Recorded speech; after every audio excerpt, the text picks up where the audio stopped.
بسم الله الرحمن الرحيم الحمد لله رب العالمين والصلاة والسلام على أشرف الأنبياء والمرسلين نبينا محمد وعلى آله وصحبه أجمعين ما بعد. We want to remind ourselves and everybody, inshallah ta'ala, that tomorrow is the ninth of Dhul Hijjah. Tomorrow is the ninth of Dhul Hijjah. And the last time we spoke about the benefit of the virtues of the first 10 days of Dhul Hijjah. So what's happening tomorrow is for the people who are making the Hajj. The people who are making the Hajj will go to Mount Arafat. Go to Mount Arafat. And as the Prophet ﷺ said, Al-Hajj Arafat, that Hajj is Arafat. When you go to make Hajj, the most important day is the day when you go to Mount Arafat. And then everybody stays, the people making Hajj, they stay on Mount Arafat from Dhuhr, well, you get there a little early, but the rulings are from Dhuhr, Salat al-Dhuhr, until Salat al-Maghrib. The people making Hajj, they stand on Arafat and they make dua and they pray all day long, which is probably the only day, and Allahu A'lam, maybe the only day that we get to actually free and clear our schedules and have nothing to do except for pray to Allah Jalla wa Ala with no other worries or concerns. All of the food is there, and you want something to drink is there. You can fall asleep if you need to wake up, which is tomorrow, Thursday, is going to be the ninth day of the Hijjah, which is Mount Arafat, Yom Arafat. Tayyib. So for the people making Hajj, they're going to be on Arafat praying, making dua and worship. And of course, Hajj, the pillar itself, is number one, it's a pillar. Number two, the reward for the Hajj is that a person's sins are removed, right? As if they were a new baby, if the Hajj is accepted and if the Hajj is done correctly. So that's the importance of the Hajj itself, making Hajj itself, even although it's a pillar and the reward that comes on top of making a Hajj as far as sins being forgiven. Tayyib. For the people who are not making Hajj, which is Allah Musta'an, most of the Muslim world this year, right, will not be making Hajj. And even if this wasn't the case, every year the same thing happens. Every year, the same days come on the calendar year for the Islamic calendar. And that's why it's important to know what the months in the Islamic calendar, because these ahadith, the statements of the Prophet ﷺ, and the statements of Allah Jalla wa Ala are connected to the Islamic calendar, not connected to January through December. So if we don't know these dates on the Islamic calendar, and if we don't know the months of the Islamic calendar, then we miss the reward on fasting certain days and things connected to it like that. So as for the person who's not making Hajj, then it is recommended, it's not obligatory. Fasting tomorrow is not an obligation. It's not sinful if you don't fast, but it's recommended for the people who are not making Hajj that they fast tomorrow, which is Yom Arafat, the day of Arafat. So what does it really look like? The people that are making Hajj are on Arafat, right? They're there and they're praying all day. They're praying from Dhuhr to Maghrib. And then after Maghrib, they're going to move and relocate to Muzdalifah and stay the night in Muzdalifah. Tayyib. The people who Allah did not allow and make easy for them to make Hajj this year or any other year, because it's not that people are not making Hajj this year just because of the virus, right? Every year, a certain amount of people go to make Hajj, and every year, a certain amount of people don't go. They don't make it, right? And if you've been left before, right, when the people pull off and you stand there and they leave to go make Hajj, some people don't come back. Some people don't make it back. So this happens every year. The days of Dhul Hijjah, these 10 days come around every year. It's a calendar. On the Islamic calendar, the last month of the Islamic calendar, we have these first 10 days every year. Every year people will make Hajj, which means every year before, because tomorrow is a part of the Hajj. Yom Arafat comes every year. So what happens when we're not making Hajj that year? That year, the Prophet ﷺ said, "Tasib ala Allah and yukaffir as-sana allati qablahu was-sanata allati ba'dahu." He said, it is hoped that Allah will forgive a person who fasts on the day of Arafat, right? Who fast that day, that their sins will be forgiven for the previous year and the next year coming. 2 years worth of sins being cleansed and removed based on fasting one day, which is tomorrow, Thursday, Yom Arafah, the 9th of Dhul Hijjah.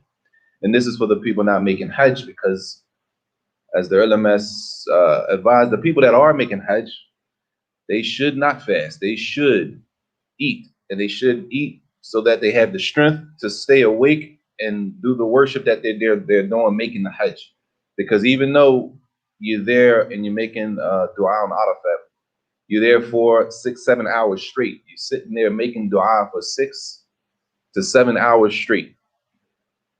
You don't have to leave to pray. You can pray right there. You can eat right there. You can drink right there. If you fall asleep, which you don't want to do, but if you did fall asleep, you wake up and you continue making dua. And that's why every year when people leave for Hajj, a lot of people, they give them a dua, right? They say, make dua for me when you're on Arafat, because of that day, because the benefit contained in that day, and for the benefit of making dua on that day of Yom Arafat. So the people who are not making Hajj, is recommended to do what? Fast the day of Arafat, which is tomorrow. Why? Because the Prophet ﷺ, because of this hadith, it is hoped that the sins will be removed from the fasting person who fasts tomorrow, from the last year, the previous year, and for the year coming. And this is a great gift and a blessing from Allah Jalla wa Ala for the person who he was not able, or she was not able to make Hajj this year. So it's not like when we can't make Hajj that we left with nothing, no benefit. No, but Islam gave us another way to benefit, and another way to seek Allah's forgiveness, and another form of worship that erases 2 years worth of sins. The year coming and last year, which doesn't mean, it's not the idea that you can go and sin after that because your sin's already erased. Never in Islam do we take disobedience and sinning lightly. Never do we think we've done enough so I can disobey Allah now. Well, since I fasted that one day, Allah forgave my sins from last year, my sins from next year, I'm good. So now I can go outside and do what I want to do, and do this and go where I ain't supposed to be, and talk where I ain't supposed to, and do all these things. Why? And then say, well, Allah forgave my sins last year, forgave my sins next year. That's never the case, Islamically. Never in Islam do we approach and look at sins as if there's something small and it's no big deal, and Allah's going to forgive me for me, so I'm going to just do them. I'm done, whatever the case. And Islam never taught us, nowhere in the Quran or in the Sunnah have we been taught to approach sins and disobedience to Allah like that. So what happens is, for tomorrow, which is Thursday, right? What the date is, the 30th of July, 2020. It's going to be on the Islamic calendar. It's going to be the 9th of Dhul Hijjah. So what's going to happen? The people, the Hajjaj, they're going to go to Arafat and they're going to pray. And we ask Allah to accept their dua and accept their Hajj. And the people across the world, the Muslims across the world that are not making Hajj, inshallah, we're going to follow the hadith of the Prophet ﷺ, and we're going to fast tomorrow, which is a voluntary fast, right? Which means, brothers and sisters, it means that if you shouldn't. Let's start from the beginning of the day, that we should eat suhoor tomorrow. Just like during Ramadan, we should get up early before the adhan of Fajr. The fast begins at the adhan of Fajr. The fast doesn't begin when you look on the news and they tell you sunrise at like 6:30 or whatever the time is right now, right? Or 6 o'clock. The adhan begins, or the fast begins, at the adhan of Fajr. The adhan of Fajr right now is like 4. That clock wrong. It's about 4:30 or something like that. 4:35, something like that. Whenever the adhan of Fajr is, that's when the fast begins. So we don't eat after the adhan of Fajr. So yeah. That person says, well, what if I miss suhoor and I wake up? I wake up and I didn't eat suhoor. If you wake up late, you missed the adhan of Fajr, and you wake up and you didn't eat, you can still fast. There's no problem. All right? If you don't eat suhoor. Suhoor is not a condition to fasting. Not an obligatory fast or a voluntary fast, but it's better, and it's from the Sunnah to eat the suhoor, eat before we start fasting, just as we do during the month of Ramadan. And as some of the ulama have said, that from Allah's mercy and from His blessings and the way that He benefited us the Muslims, the people who have not been able, for whatever reason, the people who are not able to make fast, Allah made it easy, and He gave us what? He gave us the 10 days of Dhul Hijjah, the benefit found in those 10 days of Dhul Hijjah. Even though I didn't have the money to go, or in this case this year, a lot of people had the money, right? A lot of people had the money to go, but they still weren't allowed to go due to the current situation with the virus.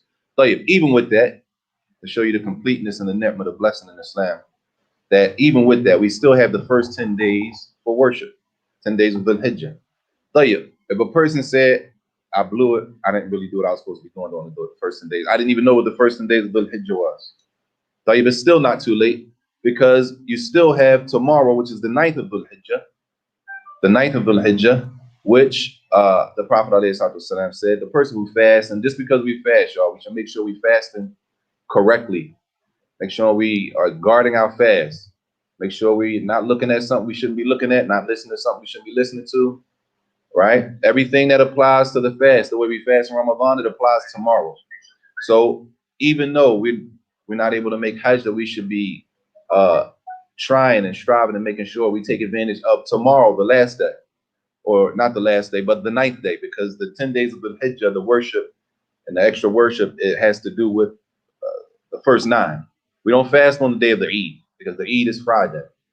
On the Eid, the day of the Eid, we don't fast. We don't fast on the day of the Eid. Islamically, it is not allowed to fast on the day of the Eid. Even if you had a day to make up, you don't make it up on the day of the Eid. The day of the Eid is the day of celebration for the Muslims in Islam. So we want to make sure that we take advantage of Thursday, which is tomorrow. If you didn't know, now you know. Tomorrow is the 9th of Dhul Hijjah. Dhul Hijjah is the 12th month on the Islamic calendar. Tomorrow is the day of Arafat. It's called Yom Arafat. All of the people making Hajj are going to go to the mountain of Arafat. They're going to stay there, and they're going to be praying and making dua from approximately Dhuhr until Maghrib, approximately 6 to 7 hours. No worries, praying, making dua. We ask Allah to accept their dua in the Hajj for the people making Hajj. For the people who are not making Hajj, which is the majority of us, then we have another option, alhamdulillah, which is to fast tomorrow. And the Prophet ﷺ said that the reward is that the sins from last year and the sins for the year coming will be forgiven by Allah Jalla wa Ala. And of course, that's assuming we have the proper intention, and assuming that we fast properly, and assuming that we follow all of the rules connected to the fast that the Prophet ﷺ taught us, and that we, the same things, the same idea, and the same urge, and the same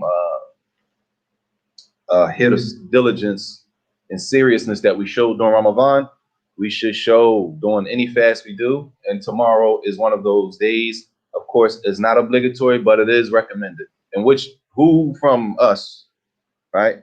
Who doesn't need sins forgiven? Who doesn't need, because Allah gave us in Ramadan, in the last 10 nights, Allah gave us Laylatul Qadr. One night of worship equal to 1,000 months of worship in one night, right? Which shows Allah's mercy. Then Allah gave us in the first 10 days of Dhul Hijjah, one day of fasting that will erase 2 years worth of sins. One day of fasting that will erase 2 years worth of sins. And all of us are in need of Allah's mercy and forgiveness. And we'll stop there, unless there are any questions.